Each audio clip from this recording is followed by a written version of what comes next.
Yesterday, the NBA dropped new details on the in-season tournament, a new mid-season competition built for player bragging rights, higher TV viewerships, but most importantly, money. So I figured I'd stay up all night simulating 2K to recreate what we'll witness this November. If you're unsure on the specifics of this said tournament, follow along. All NBA teams will be broken into 6 groups, 3 groups of 5 teams in each conference. Each team will play each other team in their group once, with 2 home and 2 away games. The best team from each group, as well as a wild card from both conferences, will move on to create a bracket of 8 teams. From here, it's a single elimination throwdown, with the final 4 teams getting a round trip and a crippling gambling addiction to Las Vegas. Now, the NBA also already released what the groups were, so let's break it down. In the West A, the Grizzlies, Suns, Lakers, Jazz, and Trailblazers. West B, Nuggets, Clippers, Pelicans, Mavericks, and Rockets. This group will essentially be World War III. And the West C, Kings, Warriors, Timberwolves, Thunder, and Spurs. Now for East A, Sixers, Cavaliers, Hawks, Pacers, and Pistons. East B, Bucks, Knicks, Heat, Wizards, Hornets. And last and certainly least, East C, Celtics, Nets, Raptors, Bulls, Magic. I wonder who will win this group. So starting with the group play, which if my math is done correctly, equals out to 10 games a group. 10 times 6 is 60 simulated games. Now I know you guys would rather watch WNBA dunk highlights than 60 NBA simulations, so I'm just gonna speed this process up and rant over top of it. I have been looking all over NBA Twitter, NBA Instagram, and hell, even NBA threads about how this idea of an in-season tournament has marinated in people's opinions.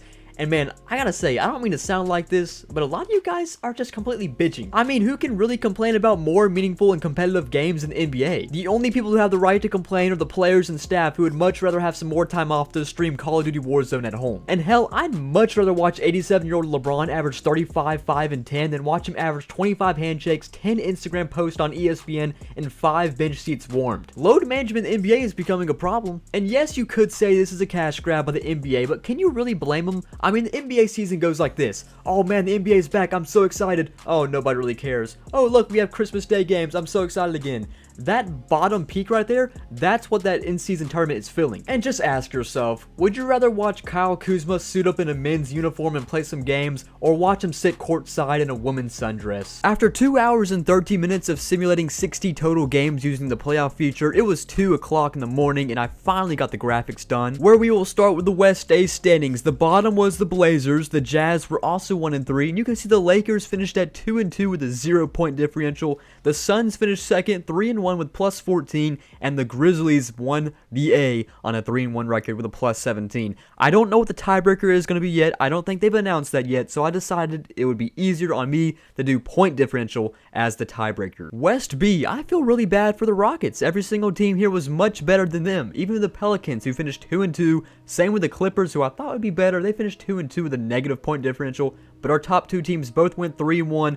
Mavericks 3-1, and the Nuggets 3-1 with a plus 21 PD. And our final West group, another team went 0-4. That was the Thunder with a negative 30-point differential. The Spurs did finish with a 2-2 record, followed by the Timberwolves, and the 2 3-1 teams were the Kings, with the Warriors coming out on top with a plus 14-point differential, winning the West C. Now for the East A, and this was just weird. I mean, look at this. Pistons 2-2, Pacers 2-2, Cavaliers 2-2, Hawks 2-2, and the Sixers wanted 2-2. It all came down to the tiebreaker in this one. Everybody went 2-2. How did this even happen? East B, a pretty competitive division, but not the bottom at least, because both the Wizards and Knicks went 1-3. Hornets finished 2-2, with the top 2 teams. No doubt here was obviously going to be the Bucks and Heat. Just didn't know who was going to place first, and that ended up being the Heat, winning the B. And finally, the East C, with the Nets and Bulls finishing 1-3. Raptors finished 2-2 with a plus 2 PD, but look at the Magic. That's the highlight here. Their young core went 3-1. But also the Celtics were the only team to go 4-0 in this whole thing,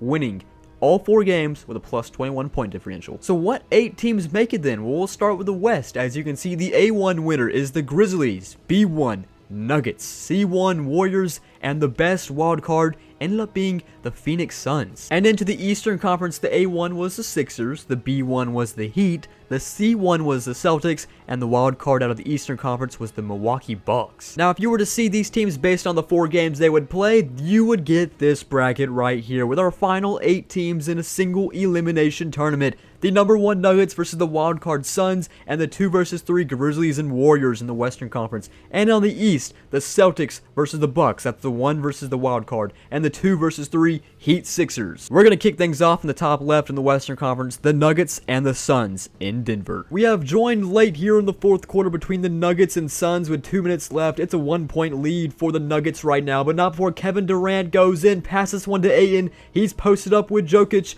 the best center in the game right now, and he cannot get the best of him. Jokic gets the rebound. He's pushing it up. Now over to Porter. Now to Murray. He's going to go back and just sit this one through as he pushes it to Jackson. 4-3. It's in and out. Rebounded Ayton. Ayton is now pushing. This one's going to go to Durant. Durant is pushing the floor. Waits. Now he's going again into the paint. Passes to D-Book. D-Book finishes. It's a Sun lead, 90-89. After a failed possession by the Nuggets, the Suns get it back. Kevin Durant pushes the floor again. Devin Booker at top. To Ayton again. Post hook. He's got it. 92-89 lead for the Suns.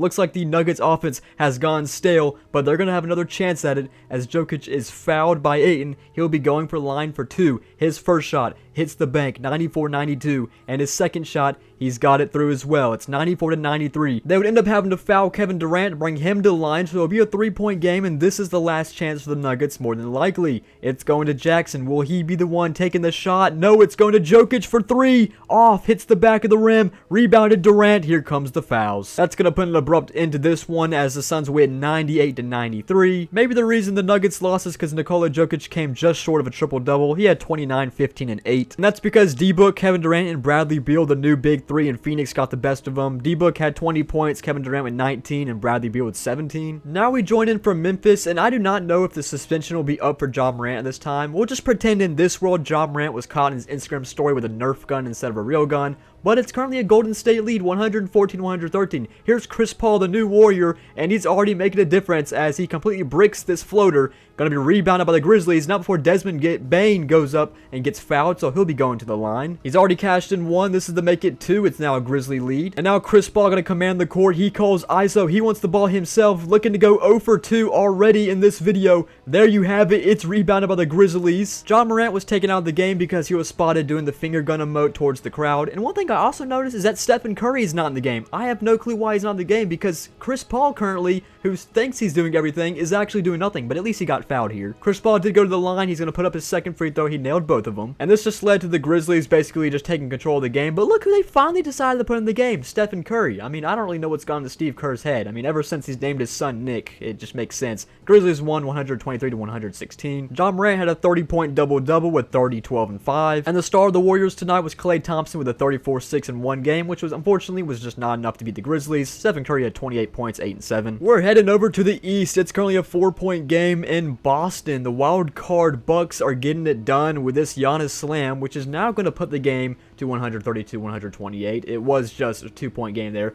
but the Celtics respond back. Jason Tatum with a beautiful move as he's going to spin into the paint, get this one off the glass. That's 2 points for the Celtics. It's 132-130. But here comes the Bucks pushing it down to Lopez. Perfect feed and 1. It's a 3-point play coming up for Drew Holiday to make this a 4-point game. Now his shot at the free throw line makes it a 5-point game, and the Celtics just in desperation. What was that? Why is Jason Tatum just throwing a 3 there? What's going on here? Okay, you guys just want to make out now? Well, Giannis ended up going to the line, and that was basically all she wrote for this game. Oh, sorry for the Cody White jump scare. Jason Tatum finished with 36 points, 8 rebounds, and 5 assists. As for Giannis, he had 38, 12, and 8, close to a triple-double. And our final quarterfinal game, it's the Sixers taking on the Heat. We're all knotted up at 125 apiece. Currently, with 2 minutes left, we have a horrible shot. Why would you take that? Off a back foot 3 right there? I mean, this is 2-minute drill right here. Now we're getting this one to the Heat. Push down to Jimmy Buckets. He's in the paint. He's got 2. Heat take the lead 127-125.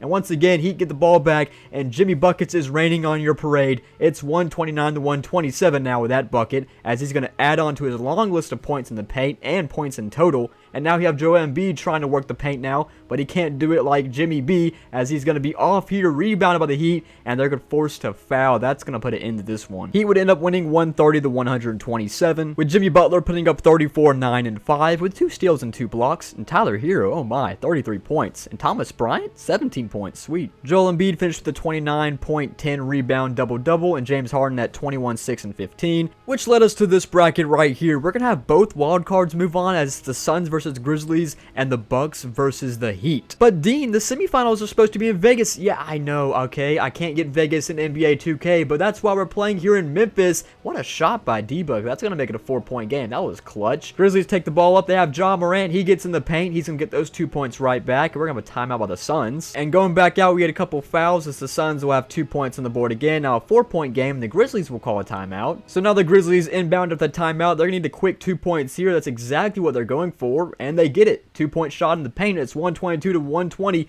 They're going to need to stop now, but they couldn't. They had a foul, and it's just free throws at this point. I mean, yeah, this game was over. There's just nothing else to say other than just free throws back and forth, and Ja Morant is eliminated as the Suns win 128 to 122. Ja Morant finished with 31, 8, and 11, a nice double-double. And the Suns' big three continues to shine. Look at this. Bradley Beal, Devin Booker, Kevin Durant all had 20-plus points. And in the Eastern Conference, it's the Heat versus Bucks. Currently down by 3, and looks like Jimmy feeds it to Bam, and he's going to slam this one down. It's a 1-point game, 122 to 121. The Bucks are not calling their timeout. They're going to take the inbound, and the Heat are going to foul here. That was an interesting sequence, but the Bucks end up scoring 2 points. Now Lowry has it. This could be the final play for the Heat. They need something out of this. Jimmy has it down low, looking to move on to Chris Middleton. He can't find his way into the paint. He's going to force an uncomfortable layup. It's off the rim, rebounded by Chris, and that's where the Bucks will take over and win this game, finalizing a score 126 to 121 as they will play the Suns in the in-season tournament final. Bam was the star player of the Heat today, 26 points, 11 rebounds. And as for the Bucks, it was Chris Middleton finishing with 39, 8, and 6. I mean, some games he plays like Michael Jordan, and some games not. And now the in-season tournament finals, which is a rematch of basically 2021 NBA Finals. Currently a 5-point game, but not before Drew Holiday will drive in, get this one off the glass. It's a 3-point game now, 125, 122. We're just under a minute as KD is pushing the floor, gets this one in the paint to Payne, and he's got it. Bring it back to 5. This is basically the last chance of the Bucks. They're going to need some points here as Portis will take a corner 3. It's out. Rebounded Suns. Here comes a foul by Lopez. And that's basically all she wrote on this tournament as the Suns will dribble this one out. And looks like they are getting their revenge. Giannis finished with 37, 13, and 9. Once again, this big three of the Suns just continues to shine. It was just pretty apparent that this was just going to be an X-Factor all tournament. You know, it's good to see the Suns finally win something. And it was an NBA Finals. It was versus the Bucks again, though. And congratulations, Suns. This is the trophy you're winning. I mean, what is this? I mean, are they supposed to eat a bowl of Lucky Charms out of this? But yeah, that's basically all I have today. It's a shorter video. It's my first 2K video in 2 years. Cut me some slack. But if you'd like to see some more 2K on this channel, just let me know what you thought of it, and I'll be sure to mix it up a little bit, as well as keep the Madden content fresh for upcoming football season in August and September. Anyways, I will see you guys next time.